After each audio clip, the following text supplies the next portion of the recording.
Good afternoon, Colorado Mesa University, and welcome back to another episode of Crossing the Line. My name is Matt Entrican, and with me is my partner, Sean Sullivan. The NBA playoffs are in full force, and so are we. Sean, what you been thinking about the weekend? I mean, obviously, the series that's been near and dear to all of us is the Nuggets-Golden State series. We've been keeping a close eye on that one, which brings the ultimate question: do we think the Nuggets are going to come back from the Golden State Warriors? And Matt, I know you're a Nuggets guy, but I got some bad news for you, bro, Chacho. Nuggets ain't coming back. It's not possible. When you look at the team like the Golden State Warriors, where they already have their core three still intact with Curry, Thompson, and Draymond Green, and now they have this newer audition in Jordan Poole, who has been absolutely exploding onto the scene. And Matt, I can't stand up here and say without the utmost confidence that when you have a team that has three prolific shooters like Curry and Thompson and Poole, that if any one of them get red hot, they're going to be unstoppable. Okay, I hear what you're saying, Sean, but listen to me. The Nuggets are down 3-1, right? Do you remember the last time the Nuggets were down 3-1? Oh, the 2020 NBA playoffs. When they made history, when they not once but twice came back from a 3-1 deficit. And you know what? It's never happened before that a team come back from 3-0. But now is the time. I think the Nuggets can feel that magic. Players were talking about how they think they can do it, and I think they will do it. Now is the time to make history. Someone's got to do it. All good things must come to an end, and that record is going to come to an end this week. I just think when you look at a team that's as seasoned and as well put together, if you would, as the Golden State Warriors, they've done it before.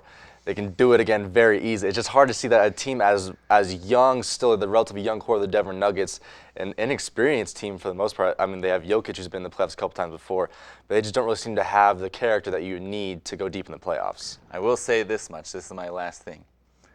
In the words of the great Bane from The Dark Knight, victory has defeated you. And victory is going to defeat the Warriors. They are cocky, they are too sure of themselves, and it's going to be their undoing. It wouldn't be a Cross the Line episode if we did not have a Matt movie reference, which brings us now to, as many of you guys know, our very own Matt Entrican is going to be graduating this semester. And I know you haven't really been on the fence about this. It's going to be the last couple episodes. We're going to see Matt here on Cross the Line. So what do? We held our very own Matt auditions over the weekend to see who is going to be best fit to fill this spot right here with us at Cross the Line. Let's check it out. Torres. I play football here at CMU. I love watching football. If I'm not watching film myself, I'm watching the NFL. If not, I'm playing Madden, taking these dubs, bodying up people because I'm a big body. So if I'm not doing that, I'm probably doing some homework that relates to sports broadcasting because that's the emphasis I'm taking. I love watching all sports, NFL, NBA, NHL, MLB, WNBA, the UFL, the XFL, CFL, all of it. Hi, I'm Tyler Myers. Oh well, I just love to cross lines, and I saw the sign on the door and figured I'd just show up. I really don't know what this is about, but I'm here. So. What do you know about sports? Oh, sports. I played t-ball when I was 8, and I was a big band kid, so not much. Hi, my name's Tommy the Meathead Torres. I play middle linebacker here for the CMU Mavs. I like to hit people. I don't really remember anything for classes. I had a concussion last week, but I still got the girls, so it's all cool. But I've given out 20 concussions, only received 3. I like to lift weights. If I'm skipping class, I'm usually in the weight room.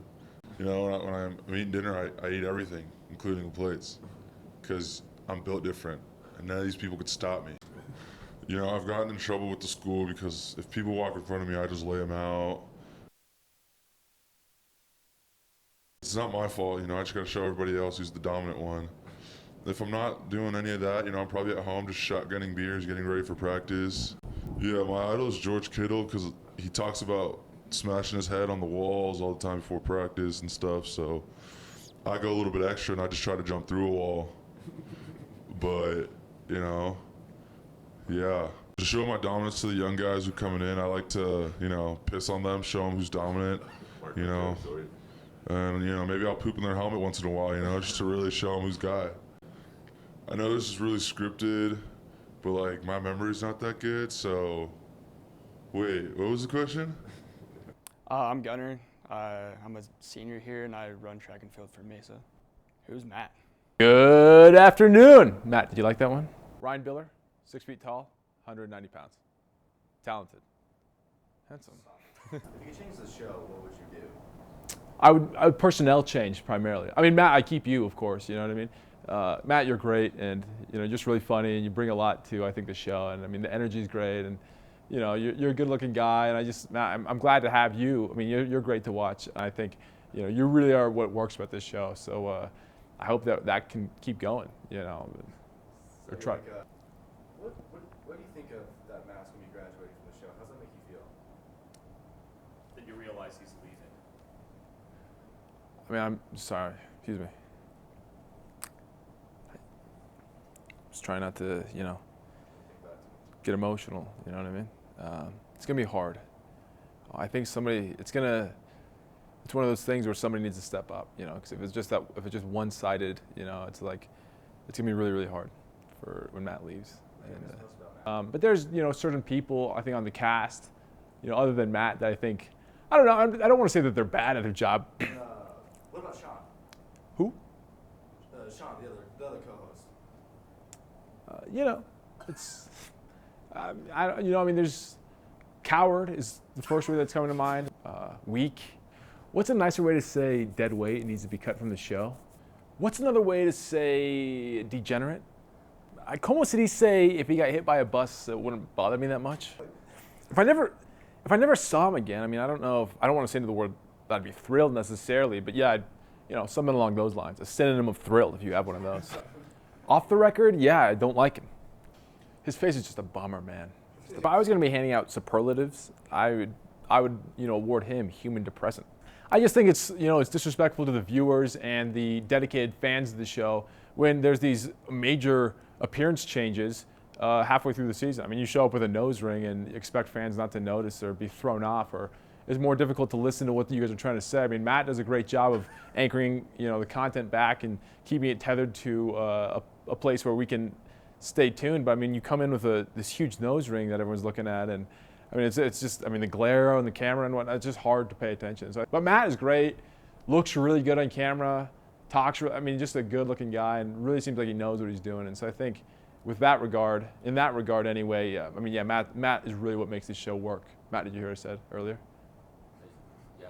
Point of this show is a sinking ship. You gotta cut the dead weight. And so I think by removing those crew members, like the talent, the on-camera talent who are really weighing the show down, that just sort of dead weight, you know, sort of trash bag filled with mango pulp, so to speak. If you can cut them out, I think that'll be huge. And then keeping Matt on, I think knowing what works for the show, and what works for the show is Matt.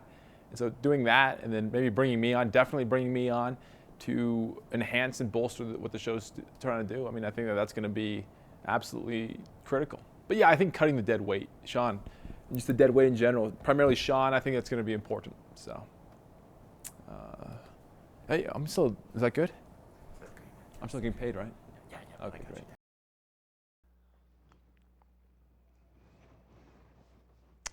That was something. That was definitely something. Pretty good. We got a solid candidate right there. Yeah, for sure. I guess before we jump right into that, we can start at the start. Don't you think? I mean, Sure. I really liked Ozzy. I thought he was really good. Here's the thing about Ozzy. He's too qualified. You don't want somebody who's been corrupted by the ESPNs of the world, been listening to too much Stephen A. Smith, too much Bob Costas, corrupting his mind. We need someone fresh with unique ideas, a unique mind. So you're saying you wouldn't want someone that's like qualified to talk sports on a sports talk show? Is that what you're saying? No, that's not all I'm saying. I just want somebody who hasn't been, his mind hasn't been poisoned with the popular opinion. We need somebody who can be fresh. Okay, Okay, I guess, do you have someone who stuck out to you in the first couple ones? Personally, I really liked Tyler. You liked Tyler. I like Tyler. Tyler literally said he knew nothing about sports. Exactly what I'm saying, man. He was good. He exactly what I was saying in the beginning. Now, the other guy that I liked Tommy the Meathead Torres. I love Tommy. Tommy was good. He's powerful. He's big. I mean, he was so big. And when he came into the interview, you and I were both just taken aback. He was so big. He didn't even really fit on camera. He was that I big. was hurting my neck just trying to look up I at know. him. We go to shake his hand, and I thought he was going to break my hand right off. I felt like a But toddler. that's the good. That's the strength that we need for the show to help build it for the future. He flies to the flap of his own wings. Absolutely, absolutely. And I personally, I really liked Gunner as well. No, No. absolutely not. Okay, which you didn't like Gunner. This last guy we had, Yeah, interesting, to say the least. loved him. Really? Yeah. But why are you looking at me like that? I mean, I just thought, because the viewers at home, we don't really know this. I mean, you were the one who pieced together most of the editing for this. And then also, I couldn't help but find it was pretty weird, right when Ryan came in for the audition, he introduced himself, asked one question, then you had me go get set up for the show. So I wasn't even there for the majority of it. Well, yeah, we were running out of time. Yes. We couldn't do, both of us couldn't do both, you know what I'm saying? I mean, understandable, but yes, I couldn't help but notice that maybe Ryan, going into it, had a little bit of a bias by chance. I didn't notice. Really? Yeah. Matt? Did you hire an actor?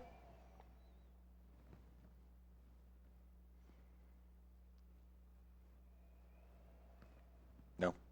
No. Really, I couldn't help but notice, just looking at the VDR, that he asked if he was getting paid at the end. I don't think I would do something like that. That doesn't sound like something I would do. I mean, listen, Matt, I know you're apprehensive about leaving crossing the line, but we got to find the right host for the show. I totally agree. Ryan had some, I don't know, my voice is getting so high because really, I think Ryan was a great option, had some great ideas. Well, I guess we don't need to land on a decision right now, which those of you guys be sure to stay in tune for the season finale of Crossing the Line, as we will have the new co-host of Crossline with us. Much to Matt's chagrin, the new co-host will be with us, will be with me at least, for the season finale of Crossing the Line next week. Be sure to check it out. We will see you guys next week. Peace.